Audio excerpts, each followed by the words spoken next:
नमस्कार दोस्तों, मैं बहुत बहुत स्वागत करता हूं आपका आज की इस वीडियो में। आज जिस विषय पर हम लोग बात करने जा रहे हैं वो विषय आपसे, मुझसे और इस दुनिया में रहने वाले हर एक व्यक्ति से जुड़ा हुआ है। मुद्दा है पर्यावरण का। जी हाँ, पर्यावरण जिसमें हम सब रह रहे हैं, ये पर्यावरण से रिलेटेड मुद्दा क्यों? तो हाल ही में उत्तराखंड में एक हादसा हुआ था, जिस हादसे के अंदर एक टनल बनाई जा रही थी सिलक्यारा में। हादसा कुछ ऐसा हुआ कि उत्तराखंड के सिलक्यारा तरफ पे एक टनल बनाई जा रही थी, सुरंग बनाई जा रही थी, जिस सुरंग का उद्देश्य उत्तरकाशी को गंगोत्री से जोड़ना था। गंगोत्री धाम लोग जाते थे, गंगोत्री यमुनोत्री, तो वहाँ से जोड़ने का इसका उद्देश्य था। ये टनल का निर्माण किया जा रहा था और निर्माणाधीन ये टनल में जब मजदूर आगे की खुदाई कर रहे थे तो एक डंपर टनल के सिरे पर टकरा गया। अब टनल के सिरे पर टकराने की वजह से ये जो मलबा था टनल का वो नीचे गिर गया। नीचे गिरने की वजह से सुरंग दोनों तरफ से बंद हो गई। लगभग 60 मीटर का ये मलबा अटका हुआ था।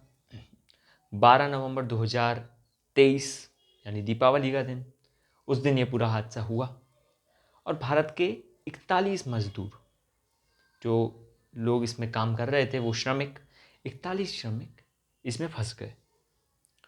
60 मीटर की खुदाई की गई है और अब उन लोगों को निकाल लिया गया है। 28 नवंबर 2023 यानी लगभग 17 दिन बाद ये मजदूर अपने घरों पर वापस लौट चुके हैं और अब एम्स से भी इनको रिलीफ कर दिया गया है। पहले इनका मेडिकल चेकअप होना था, तो एम्स से भी अब इनको रिलीफ कर दिया गया है। तो अब ये सब लोग अपने परिवार से मिलेंगे, जो कि एक बहुत खुशी का भी मौका होगा, ना मात्र इन लोगों के लिए परंतु पूरे भारत के लिए, क्योंकि ये विजय पूरे भारत की विजय थी। इस जो पूरा ये श्रमिक को निकालने का रेस्क्यू ऑपरेशन था, इस रेस्क्यू ऑपरेशन से सभी जुड़े हुए लोग, उत्तराखंड की सरकार, उत्तराखंड का प्रशासन, उत्तर प्रदेश का प्रशासन, सभी को हम लोग धन्यवाद करते हैं कि उन्होंने भारत के इन 41 मजदूरों को वापस जीवित निकाल लिया। 60 मीटर की खुदाई की गई थी। उस खुदाई में भी बहुत से पड़ाव थे, जैसे कि बीच में जिस मशीन से खुदाई की जा रही थी वो मशीन बीच में टूट गई। उस मशीन को वापस सही किया गया। फिर जब खोदा जा रहा था तो लगभग सिर्फ 5-6 मीटर दूर ही, जहाँ पर वो मजदूर फंसे हुए थे, उससे पहले एक पत्थर आ गया था। ऐसे कई चुनौतियों का सामना करना पड़ा।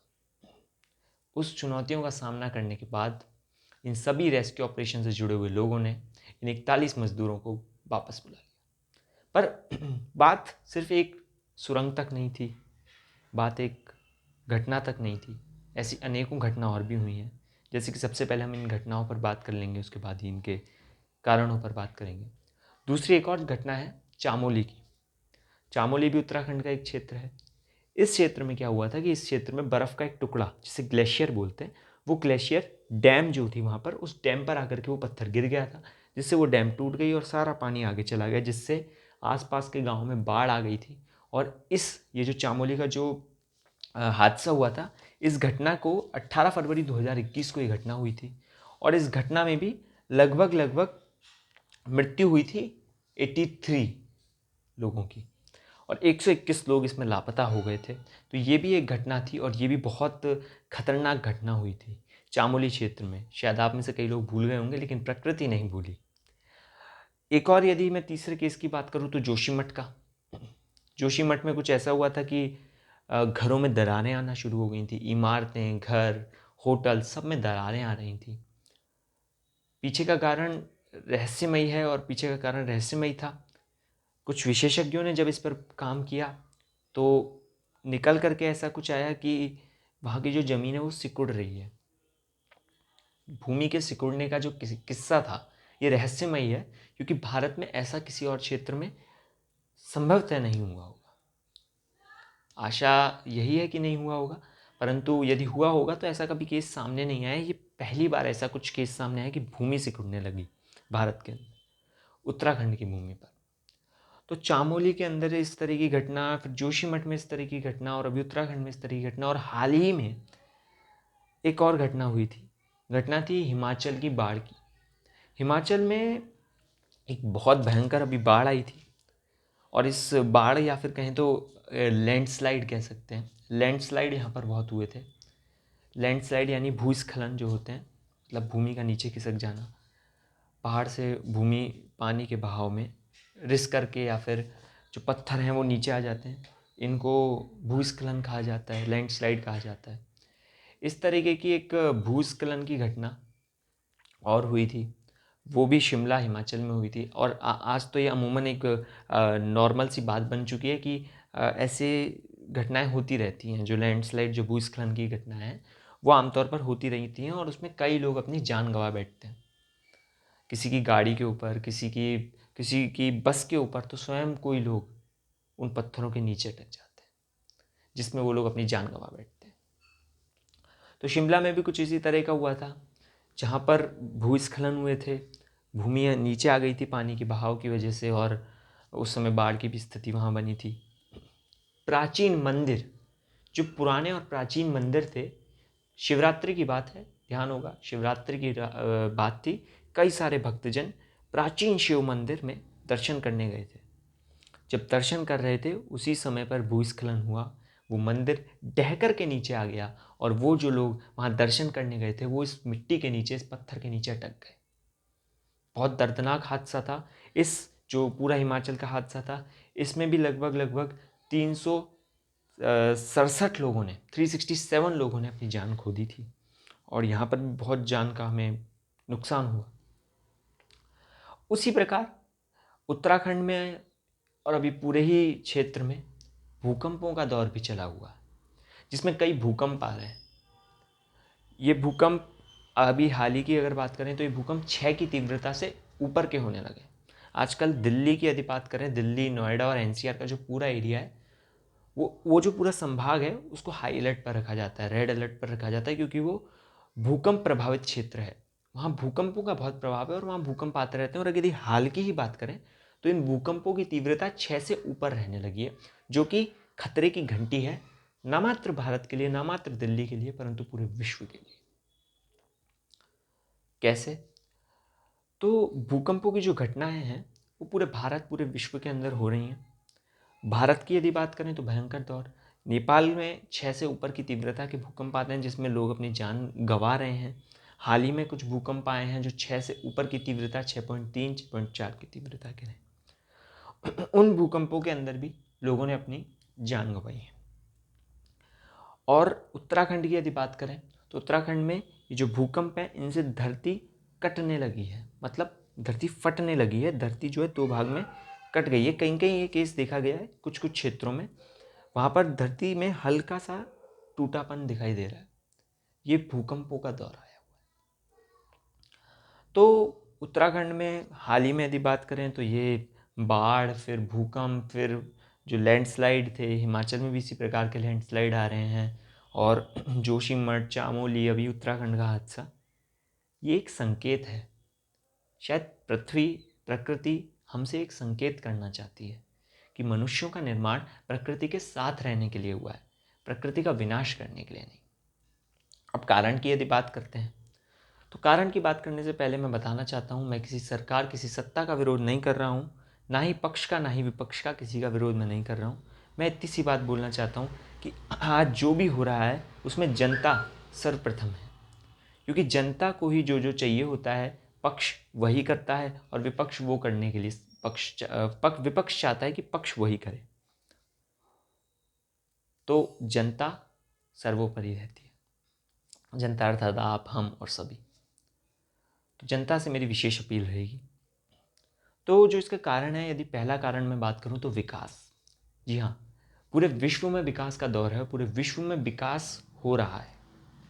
इस विकास से कई लोगों को अच्छी फैसिलिटी भी मिल रही हैं, परंतु एक पहलू जो हम खोते जा रहे हैं, जो हम भूलते जा रहे हैं, वो ये है कि इस विकास से इस प्रकृति को भी हम बहुत हानि पहुंचा रहे हैं। यदि बात अभी ऊपर की घटनाओं की करें तो जो हिमाचल, शिमला के अंदर जो भूस्खलन हुआ है, उससे रिलेटेड विशेषज्ञों का यह भी कहना है कि ये होने का सबसे बड़ा कारण वहाँ की अधिक जनसंख्या है। जितनी जनसंख्या उस क्षेत्र में होनी चाहिए उससे अधिक जनसंख्या वहाँ पर रह रही है। और यदि बात करें भूकंपों की, तो विशेषज्ञों का ये तक कहना है कि भूकंप क्यों आ रहा है, भूकंप इसलिए आ रहा है क्योंकि हिमालय के नीचे और हिमाचल वाली जो प्लेट है, प्लेट मतलब टेक्टोनिक एक प्लेट की थ्योरी है जिसमें ये कहना होता है कि जो पूरा भारत है, जो पूरा विश्व है, वो प्लेट के ऊपर बसा हुआ है। इन प्लेट्स को कॉन्टिनेंट इन प्लेट से ही बने हुए हैं। तो खैर, तो ये जो प्लेट है, इस प्लेट पर प्रेशर पड़ रहा है। जब ये प्रेशर इस प्लेट पर पड़ता है तो ये दो प्लेट ऐसे खिसकती हैं, ऊपर चढ़ती हैं, उनकी वजह से भूकंप आते हैं।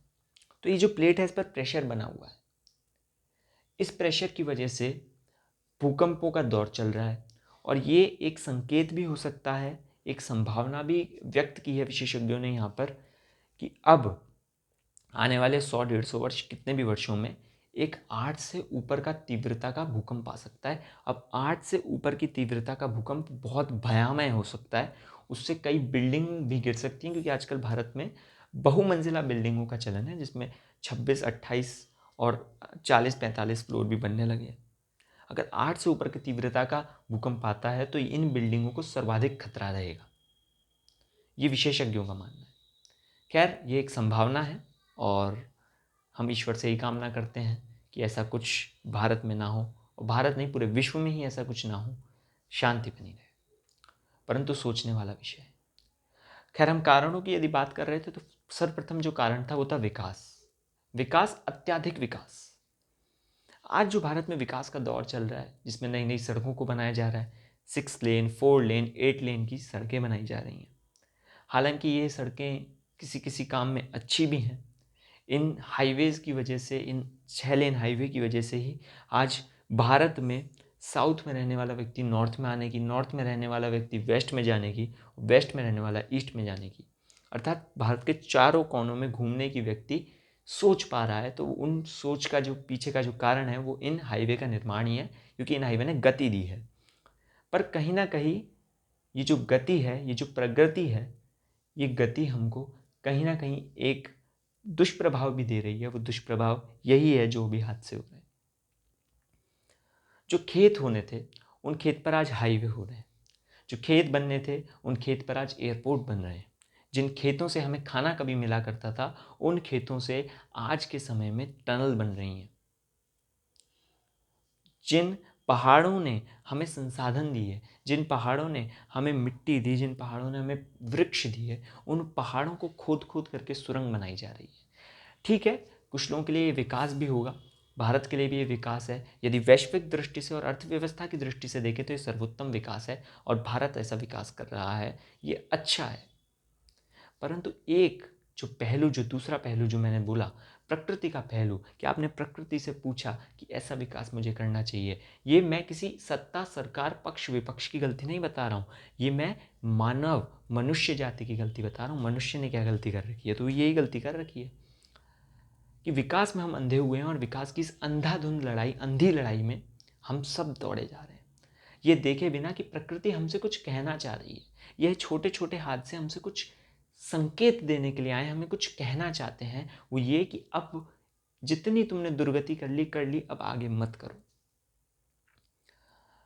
यदि हम आज बात करें इस मानव शरीर की, तो मानव शरीर को चलने के लिए अन्न चाहिए होता है, और अन्न जो होता है वो पैदा करने की सक्षमता सिर्फ भूमि में है, सिर्फ जमीन ही है, सिर्फ वसुधा ही है। इसलिए हमारे यहाँ भारत में माता बोला जाता है भूमि को, क्योंकि ये हमें उत्पन्न करके देने वाली चीज़ है। क्योंकि सिर्फ भूमि में ही ये सक्षमता है कि हमें भोजन की व्यवस्था करवा सके, और भोजन हमारी मूलभूत आवश्यकता है, बेसिक नीड है हमारी भोजन। और भोजन उगाने की जो क्षमता है वो सिर्फ इस मिट्टी के अंदर है।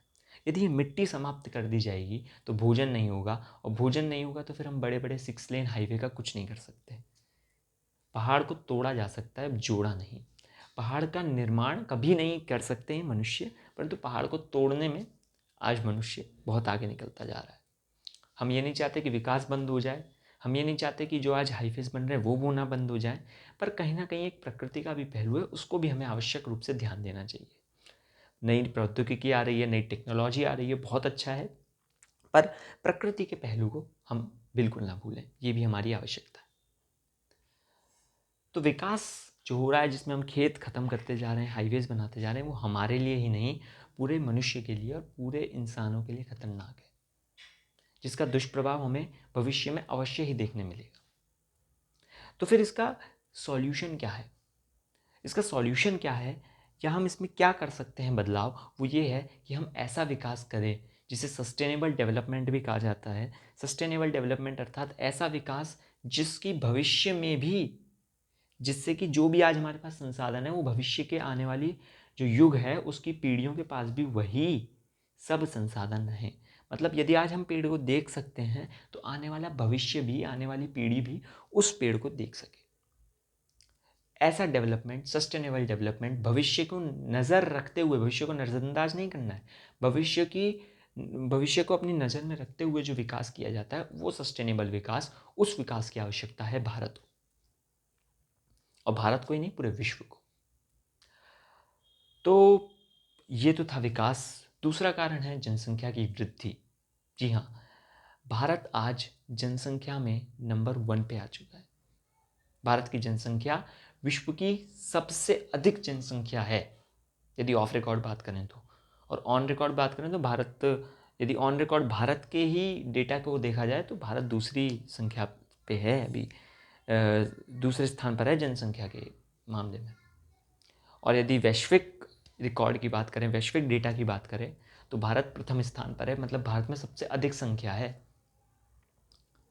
और भारत के अंदर 7वां सबसे बड़ा क्षेत्र, मतलब भारत का क्षेत्र छोटा है और संख्या ज़्यादा है। तो जनसंख्या वृद्धि इसका दूसरा कारण है और बहुत हानिकारक कारण है। यदि भूकंप की बात करें तो मैंने बोला 8 से ज़्यादा तीव्रता वाला जो भूकंप जिन वैज्ञानिकों ने बोला है, उन्होंने बोला है क्योंकि प्रेशर क्रिएट हो रहा है। अब जानने की आवश्यकता यह है कि प्रेशर क्या है। प्रेशर जब ही, उतना ही ज़्यादा प्रेशर होता है जितना ज़्यादा फोर्स होता है। और यदि मानव की हम बात करें तो मानव में फोर्स अर्थात वजन, जितने ज़्यादा लोग उतना ज़्यादा वजन, अर्थात उतना ज़्यादा ही फोर्स और उतना ज़्यादा ही प्रेशर। मतलब अधिक से अधिक अधिक जनसंख्या होगी तो प्लेट पर अधिक से अधिक प्रेशर क्रिएट होगा, जिससे वो प्लेट हिलेगी और वहीं पर भूकंप जैसे हादसे होंगे। अधिक जनसंख्या की वजह से ही, जैसा शिमला की मैंने बात की थी, अधिक जनसंख्या की वजह से ही शिमला जैसी त्रासदी होंगी, क्योंकि शिमला में उतनी क्षमता नहीं है जितने लोगों को वो अभी रख रहा है। जो हम टूरिज्म के नाम पर वहाँ जा रहे हैं, उतनी क्षमता नहीं है शिमला के अंदर कि उतने लोग रह सकें, पर उतने लोग रह रहे हैं अधिक जनसंख्या की वजह से, और इस चक्कर में वहाँ पर लैंडस्लाइड हुई। तो जितनी त्रासदियाँ हैं इनमें विकास और जनसंख्या वृद्धि एक कारण थे। तीसरा कारण है आधुनिकरण।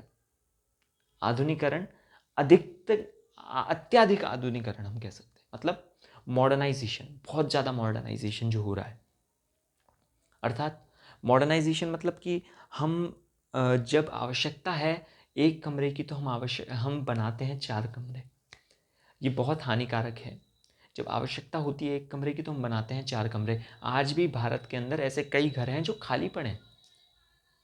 मतलब उस क्षेत्र में जहाँ कभी कृषि होती थी, खेती होती थी, उस जगह को खाली करके वहाँ घर बनाए गए और अब वो घर खाली हैं। तो अर्थात अगर कहा जाए तो उस क्षेत्र की, उस घर की अभी कोई आवश्यकता नहीं है, और वो, उसको हम फालतू ज़मीन भी कह सकते हैं, क्योंकि उस ज़मीन पर ना ही कोई व्यक्ति रह पा रहा है, मतलब वो किसी की काम में नहीं आ रही, ना ही उस पर कोई व्यक्ति रह पा रहा है, ना ही उससे कोई खेती हो पा रही है जिससे उत्पादन हो। तो अत्याधिक जो आधुनिकरण है, मॉडर्नाइजेशन है, जिसमें बड़े बड़े घर खाली पड़े हैं और इनका जो चलन चला है, जिसमें बड़ी बड़ी रोड्स का जो चलन चला है, ये मॉडर्नाइजेशन हमारे लिए बहुत घातक सिद्ध हो रहा है। और शायद यही 3 कारण हैं जिनकी वजह से पर्यावरण को इतनी हानि हो रही है। सोचने का विषय है, गंभीर विचार का ये बहुत अहम विषय है, इस पर हम विचार कर सकते हैं। तो अंत में मैं किसी सरकार को, सत्ता को, पक्ष को, विपक्ष को ये नहीं कह रहा कि विकास रोक दो, जनसंख्या वृद्धि पर कुछ बोलो, पर अंततः सोचने की बात हमारी है, क्योंकि भुगत भोगी भी हम ही होंगे। उत्तराखंड में जो मजदूर फंसे वो मनुष्य ही थे। चामोली की जो घटना हुई, इसमें जिनकी मृत्यु हुई वो मनुष्य ही थे। उत्तराखंड में जो बाढ़ आ रही है, जो हादसे हो रहे हैं, उनका कारण, उसमें भी जो फंस रहे हैं वो मनुष्य ही हैं। जोशीमठ में जो घर छोड़ के भागे, जोशीमठ में 700 घरों में ये हादसा हुआ था, इसमें 200 घरों ने पलायन कर लिया था, 200 परिवारों ने। 200 परिवार अर्थात 200 घर वहाँ खाली हो गए थे, खाली करवा दिए गए थे। 200 परिवारों को अपना घर छोड़ना पड़ा 3 कारणों की वजह से, विकास या अत्यधिक विकास, जनसंख्या वृद्धि और अत्यधिक आधुनिकीकरण। इन 3 कारणों की वजह से वहाँ के लोगों को अपना घर छोड़ना पड़ा। उन परिवारों को जहाँ पर वो शायद कभी बचपन में रहे होंगे, उनको अपने परिवार को पलायन करना पड़ा उस क्षेत्र से, इन 3 कारणों की वजह से। तो यही 3 कारण हैं और इसीलिए इसमें कोई सरकार, कोई सत्ता, कोई पक्ष, कोई विपक्ष कुछ नहीं कर सकता। ये सोचने का विषय है, गंभीर विचार का विषय है और इस पर विचार हम ही लोगों को, आपको और हमको, हम जैसे मनुष्यों को ही करने हैं और इस पर एक्शन भी हम जैसे मनुष्यों को ही लेना होगा, क्योंकि ये एक ऐसी चीज़ है जिसका विपरीत किया जा सकता है।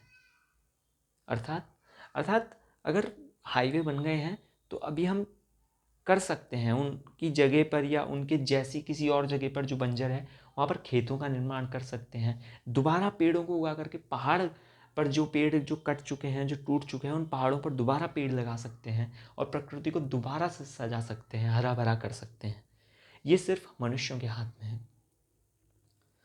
तो आज की इस वीडियो का प्रयास इतना ही है कि हम सब ये संकल्प लें कि आज से हम इन 3 कारणों को समाप्त करके रहेंगे और इन 3 कारणों की वजह से जो दुष्प्रभाव हो रहा है, अच्छे भी कुछ प्रभाव हैं, जैसे कि नॉर्थ से साउथ को लिंक कर दिया गया है और कई स्टेट्स को आपस में लिंक कर दिया गया है, ये कुछ अच्छे भी कारण हैं, परंतु जो दुष्प्रभाव हैं हमें उन्हें ख़त्म करना है।